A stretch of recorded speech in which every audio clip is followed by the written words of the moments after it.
Halo teman-teman, kembali lagi dengan saya Ardana PT. Nah, pada hari ini kita kembali berada di kebun tanaman cabai rawit, dan ini merupakan tanaman cabai rawit Ori 212, tetapi ini merupakan tanaman cabai rawit Ori yang sudah tua dan kita melakukan peremajaan.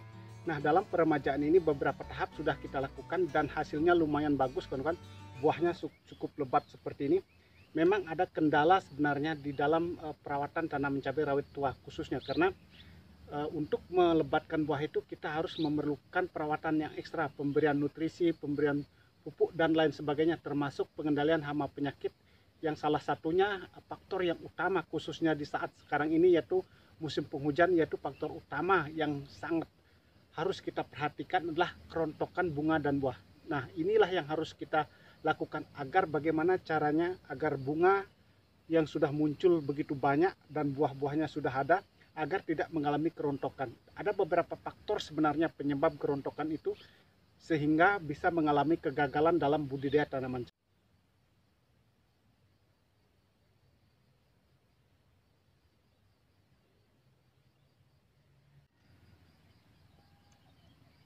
Kalau dari segi buah cukup lebat sekali kawan-kawan seperti ini, bunganya juga cukup banyak. Walaupun tanaman cabai rawit tua, kalau kita rawat dengan maksimal akan menghasilkan buah yang super lebat juga seperti ini. Luar biasa sekali. Ini bunganya juga sudah bermunculan juga. Setiap tunas dia ada bunganya keluar bunga. Dan tunas-tunasnya tidak pernah berhenti dia ini, terus bermunculan. Sampai di bawah-bawah seperti ini, luar biasa sekali buahnya. Kondisi buahnya juga sangat bagus sekali. Nah, inilah yang harus kita lakukan sebenarnya kawan-kawan dalam perawatan tanaman cabai rawit tua itu agar subur dan berbuah lebat. Yang pertama yang harus kita perhatikan adalah masalah faktor kerontokan bunga dan buah. Jika itu bisa kita atasi, secara otomatis buahnya akan semakin lebat. Memang faktor daripada kerontokan bunga dan buah itu disebabkan beberapa hal. Yang pertama adalah karena alam, dan yang kedua karena serangan hama dan penyakit, dan yang ketiga itu diakibatkan masalah unsur hara atau nutrisi yang dibutuhkan oleh tanaman itu sendiri.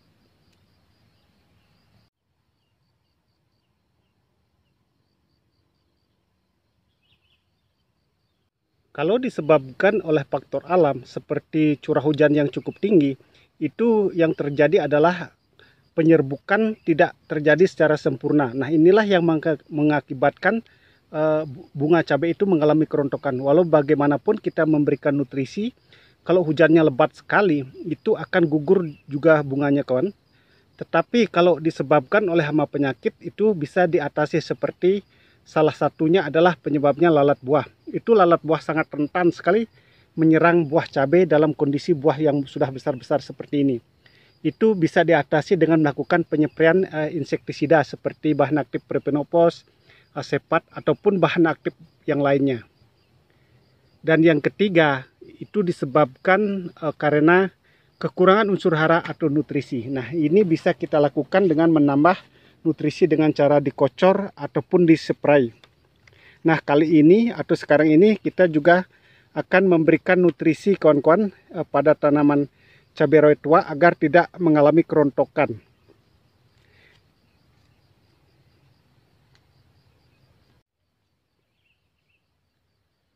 Ini kita lihat contoh daripada kerontokan buah yang disebabkan oleh hama penyakit seperti lalat buah.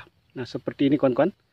Ini ada dua buah cabai, yang satunya berwarna agak kecoklatan, yang satunya kelihatan utuh, tetapi ini dua-duanya diserang oleh lalat buah sebenarnya. Nah, di sini bisa diperhatikan ada bintik dalam buah yang lebih bagus ini, ada bintik hitam kecil, itu disengat lalat buah. Nah, lama-kelamaan ini akan mengalami kerontokan. Jika sudah lebih parah, dia akan hitam seperti ini, seperti membusuk. Ini pun diserang oleh lalat buah kawan-kawan. Nah, seperti yang sudah saya sampaikan tadi, ini bisa diatasi dengan melakukan penyempraian insektisida. Ini tempat airnya kurang lebih 10 liter. Nutrisi yang kita berikan hari ini agar tanaman cabai tidak mengalami kerontokan adalah kalsium fertilizer nutrisi super kalsium mengandung 99%. Nah, kita memakai yang ini dan juga kita mix dengan bahan yang super lainnya kawan-kawan. Yang selalu kita menggunakan adalah boron. Nah, boron plus MgO ini sangat bagus sekali untuk mengatasi penyerbukan yang lebih sempurna pada buah cabai dan juga memperpanjang umur tanaman. Jadi dua bahan ini, kalsium dan boron ini kalau dipadukan sangat bagus sekali untuk tanaman cabai di saat pembungaan atau pembuahan agar tidak mengalami kerontokan. Nah, dosis yang kita berikan untuk takaran 10 liter air, untuk boron hanya kita memakai 2 sendok makan sudah cukup. 1, 2 seperti ini. Sedangkan untuk nutrisi super kalsium ini kita memakai, ini sudah dibuka kawan-kawan, kita memakai untuk takaran 10 liter air kita hanya memakai 3 sendok makan. Karena ini musim penghujan, lebih banyak lebih bagus. 1, 2, 3. Nah, ini sangat mudah sekali larut di dalam air. Dosis yang akan kita berikan per pohon untuk tanaman cabai, kita selalu menggunakan alat yang sangat simpel seperti ini. Ini takarannya kurang lebih 100 ml kawan-kawan. Bisa menggunakan alat kocor seperti jerigen atau tempat yang lain. Itu tergantung daripada keinginan petani itu sendiri. Nah, seperti ini kita langsung tuang ke pangkal batang cabai ini atau lubang tanam. Ini tidak bermasalah kawan-kawan. Nah, seperti itu. Jadi setiap lubang tanam itu kita isi 100 ml. Nah, ini akan memenuhi kebutuhan nutrisi yang dibutuhkan tanaman cabai di saat pembungaan agar tidak mengalami kerontokan. Seperti ini.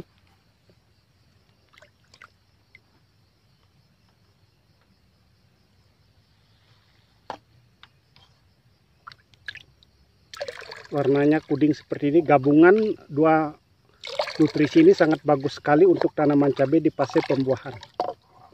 Terima kasih kawan-kawan yang sudah menyimak video ini. Semoga apa yang saya sampaikan ini dapat bermanfaat untuk kita semua. Di sini kita hanya berbagi bagaimana cara kita merawat tanaman cabai dan semoga kedepannya kita menjadi sukses sama-sama.